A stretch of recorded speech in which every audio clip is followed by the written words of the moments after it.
Hi viewers, అందరికి welcome friends. మన ఛానల్కి స్వాగతం ఫ్రెండ్స్. ఇండియా వర్సెస్ బంగ్లాదేశ్ మధ్య మ్యాచ్లో మొత్తానికి టీమిండియా మళ్ళీ గెలుపు బాట అయితే పట్టింది. సో మరి మ్యాచ్ ఏ విధంగా సాగింది ఏంటి, శ్రీచరణి కూడా ఒక రికార్డ్ అయితే నెలకొల్పింది. ఆ రికార్డ్ ఏంటి అనేది మనం పూర్తిగా వివరాలకు వెళ్ళిపోదాం. So let's move in to the topic. Hi hello namaste my dear HYT creators YouTube channel. మీకు గనక మా వీడియోస్ నచ్చినట్లయితే లైక్ చేయండి, అలాగే కామెంట్, షేర్ అండ్ సబ్స్క్రైబ్ చేయండి. పక్కనే ఉన్నటువంటి ఆప్షన్స్లోకి వెళ్ళి ఆల్ అనే ఆప్షన్ని సెలెక్ట్ చేసుకోండి. ఇలా సెలెక్ట్ చేసుకోవడం ద్వారా మా వీడియోస్ ఎప్పటికప్పుడు అందరికంటే ముందుగా మీకు నోటిఫికేషన్లో వస్తుంది. సో ముందుగా శ్రీచరణి నెలకొల్పినటువంటి రికార్డ్ ఏంటంటే, ఫస్ట్ శ్రీచరణి టోటల్గా 12 వికెట్స్ అయితే తీసుకుంది కదా.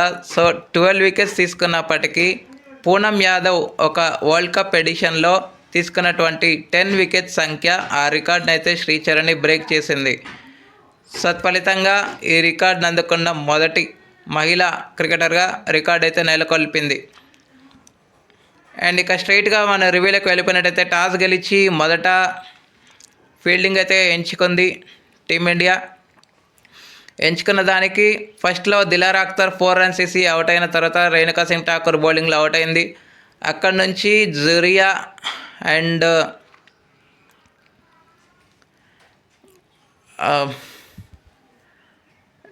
అఖ్తర్ మంచి పార్ట్నర్షిప్ అయితే నెలకొల్పడం అయితే జరిగింది.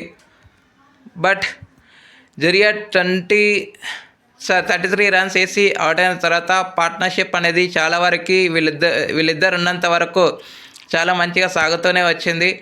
బట్ రాంగ్ టైంలో 50 పార్ట్నర్షిప్ వచ్చిన తర్వాత 33 రన్స్ వేసి తను అవుట్ అయిన తర్వాత అంత డ్యామేజ్ అయితే జరగలేదు. ఎందుకంటే నిఘా సుల్తానా జ్యోతి వచ్చి 20 పార్ట్నర్షిప్ అయితే నెలకొల్పినప్పటికీ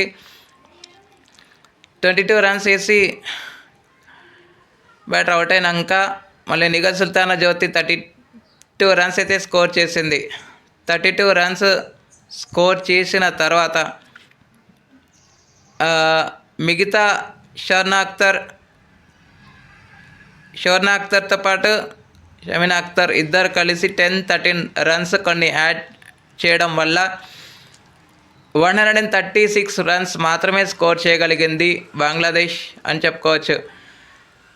ఎందుకంటే వాళ్ళు కన్సాలిడేషన్ పీరియడ్లో చాలా వరకు పార్ట్నర్షిప్స్ నెలకొల్పినప్పటికీ యాక్సిలరేషన్ చేసే క్రమంలో వాళ్ళైతే రెగ్యులర్ ఇంటర్వెల్స్లో వాళ్ళ యొక్క వికెట్స్ని అయితే కోల్పోవాల్సి వచ్చింది. అండ్ ఇండియా కూడా కొన్ని స్లాఫీస్ చేసిందని చెప్పుకోవచ్చు. సో తర్వాత శ్రీచరణి లాస్ట్ ఏదైతే ఓవర్ ఉందో, రాధా యాదవ్ మాత్రం వచ్చిన దానికి మంచి న్యాయమే చేసిందని చెప్పుకోవచ్చు. ప్రేమరావత్కి రీప్లేస్మెంట్గా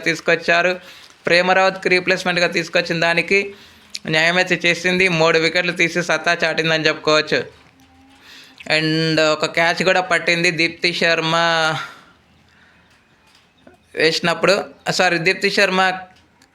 క్యాచ్ పట్టింది రాధా యాదవ్కి వికెట్ రావడంలో. అండ్ ఫీల్డ్లో కూడా క్యాచ్ అయితే తీసుకుంది రాధా యాదవ్. అండ్ సబ్స్టిట్యూట్గా ఈ ఎంటైర్ వరల్డ్ కప్లో రాధా యాదవ్ని తీసుకోవడం మనం చూస్తూ ఉన్నాం. ఓకే, సో ఇక వికెట్స్ కనుక చూస్తే రాధా యాదవ్ 3 వికెట్లు, శ్రీచరణి 2 వికెట్లు, రేణుకా సింగ్ ఠాకూర్ 1 వికెట్ అయితే తీసుకోవడం జరిగింది. రిటైర్డ్ హట్గా వెనుదిరగడం అయితే జరిగింది 6 రన్స్ వేసి. సో ఆ తర్వాత అనంతరం లక్ష్య ఛేదన్ ఆరంభించిన టీమిండియాకి మంచి పార్ట్నర్షిప్ అనేది పడింది. కానీ ఆ పార్ట్నర్షిప్ని యూటిలైజ్ చేసుకోవడంలో విఫలమైంది టీమిండియా. స్మృతి మందాన 8 రన్స్ వేసి అవుట్ అయిన తర్వాత ఒక ఎండ్లో షఫాలి వర్మ విజృంభిస్తుంది బౌండరీల వరదతో.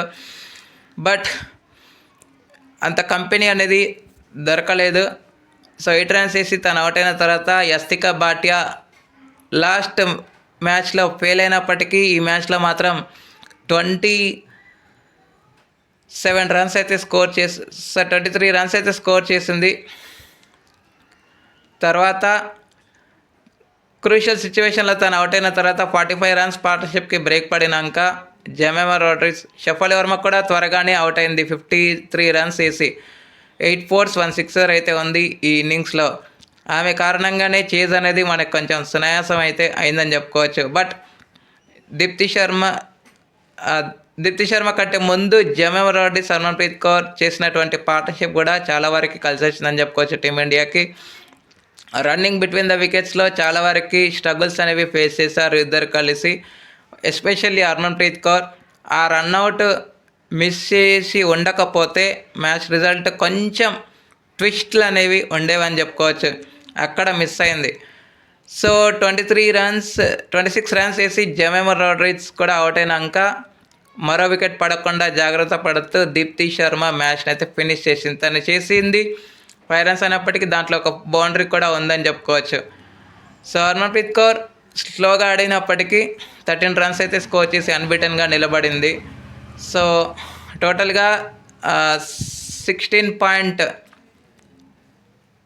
17.5 ఓవర్స్లోనే మ్యాచ్ అయితే ఫినిష్ చేశారని చెప్పుకోవచ్చు. ఓకే ఫ్రెండ్స్, ఇక player of the match award అయితే నో డౌట్ నా సర్ప్రైజ్ షఫాలి వర్మకే player of the match award అయితే రావడం జరిగింది. ఎందుకంటే మంచి కాంట్రిబ్యూషన్ అనేది ఇచ్చింది కాబట్టి with the bat. Okay friends, thank you. ఇలాంటి అప్డేట్స్ కోసం ఛానల్ని సబ్స్క్రైబ్ చేయాలి, కమెంట్ చేయండి. మరొక అప్డేట్తో మీ ఉంటాను ఫ్రెండ్స్. అంతవరకు సెలవు, నమస్కారం.